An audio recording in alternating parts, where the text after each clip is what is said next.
Señor presidente, la pregunta que la opinión pública se hace, y la opinión pública de Bolivia en este caso se hace, es ¿por qué un golpe de Estado a un presidente que había ganado las elecciones tan contundentemente, por tantos votos, por tanto porcentaje de votos? Me permite saludar al pueblo boliviano antes de contestar, dado el calor humano que estamos compartiendo desde ayer hasta hoy. Un abrazo fraternal al pueblo boliviano, un abrazo fraternal en nombre del pueblo haitiano, tanto al presidente Jaime como a todos nuestros hermanos de acá. Llegamos a la pregunta: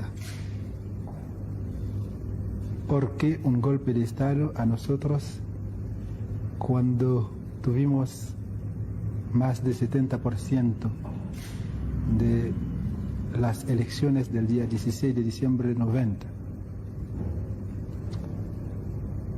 Si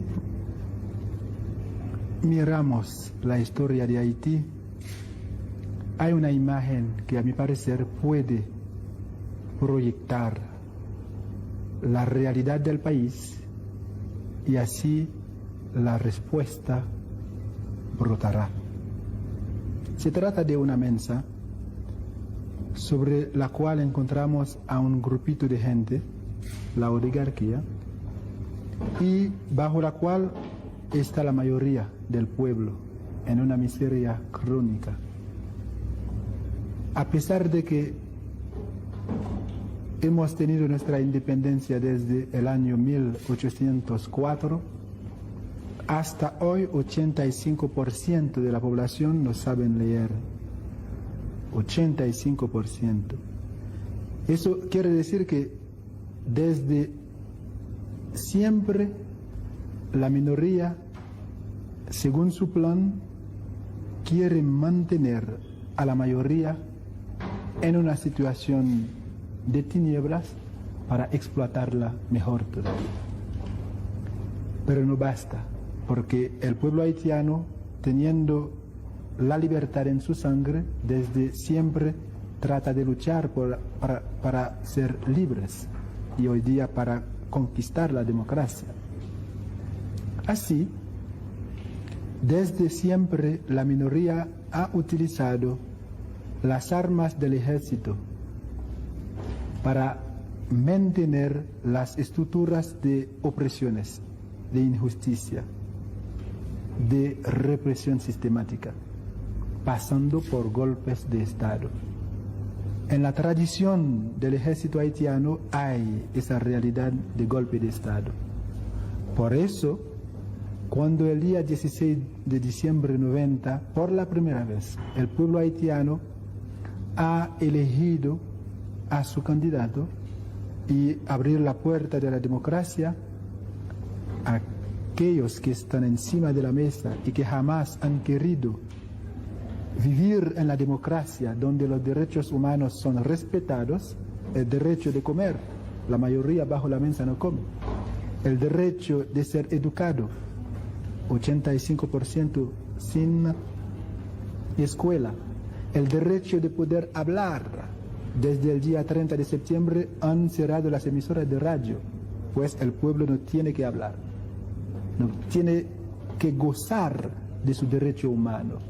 En ese sentido, nos parece claro que aquel golpe de Estado corresponde a una tradición de dictadura, de represión. Durante 7 meses, del día 7 de febrero hasta septiembre, hemos celebrado un matrimonio entre aquel ejército y el pueblo haitiano. Y durante esos 7 meses el ejército vivía en armonía con el pueblo haitiano, dejando la droga, la corrupción, la contrabanda. Pero parece que hay un virus de esa enfermedad que se llama golpe de Estado en la sangre de la tradición militar, que hace sí que después de 7 meses han parado. Hay que volver a la fuente de la droga, fuente de la corrupción, fuente de la contrabanda, que da posibilidad a aquel pequeño grupo de enriquecerse en pocos días. Unos cuantos a veces piensan, bueno, en 2 meses, en un mes, podré tener 1 millón, algo así, a través de la corrupción, a través de la contrabanda. Pues para nosotros es eso que encontramos en aquel golpe de Estado, buscando las razones.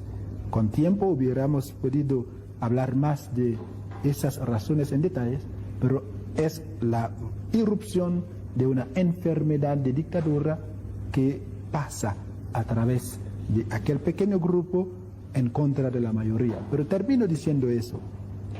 Para nosotros no se trata de una democracia que va a poner a la minoría bajo de la mesa y a la mayoría encima de la mesa, no.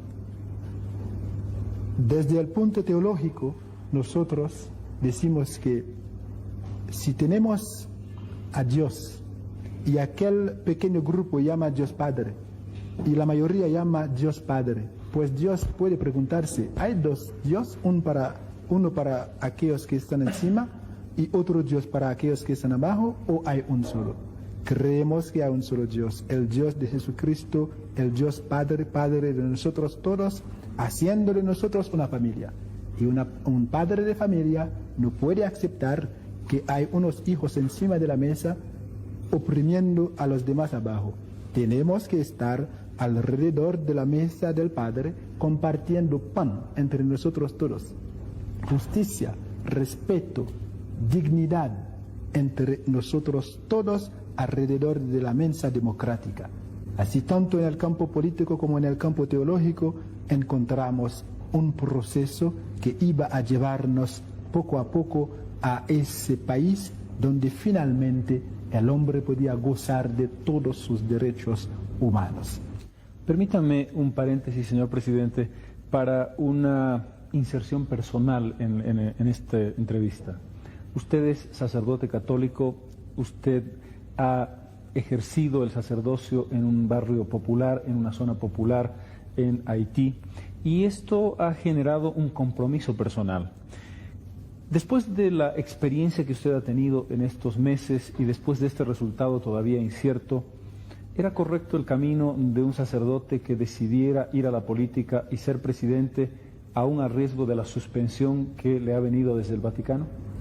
Yo creo que sí, porque Dios no lo buscamos en el cielo sin encontrarlo antes de todo en el hombre. Es la teología de la encarnación que nos hace ver a Jesús, Dios encarnado. Y el pobre es la teofanía, o sea, es la manifestación de Dios para nosotros. Cuando los pobres nos hablan, nosotros escuchamos a Dios a través de ellos. Por el hecho que en nuestro caso, el pueblo haitiano, después de tantos años de miseria crónica, de injusticia sistemática, de una explotación sin nombre, ha desarrollado una distancia frente al mundo político hacia el punto que han querido escoger a uno que no estaba miembro de partido político para ser su candidato, dado la relación de comunión que existía y que existe todavía entre ellos y nosotros. De ahí, al escuchar la voz de aquel pueblo que me pidió de presentarme como candidato, yo sentí que era Dios que me estaba hablando, y al no cumplir con eso, para mí sería decir no a un proyecto de Dios. En ese sentido también yo vi el peligro.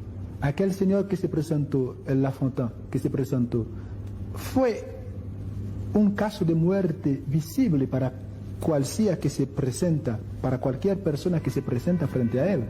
Pero yo, al hablar con sacerdotes, monjas y obispos, al hacer el discernimiento teológico, entendí que no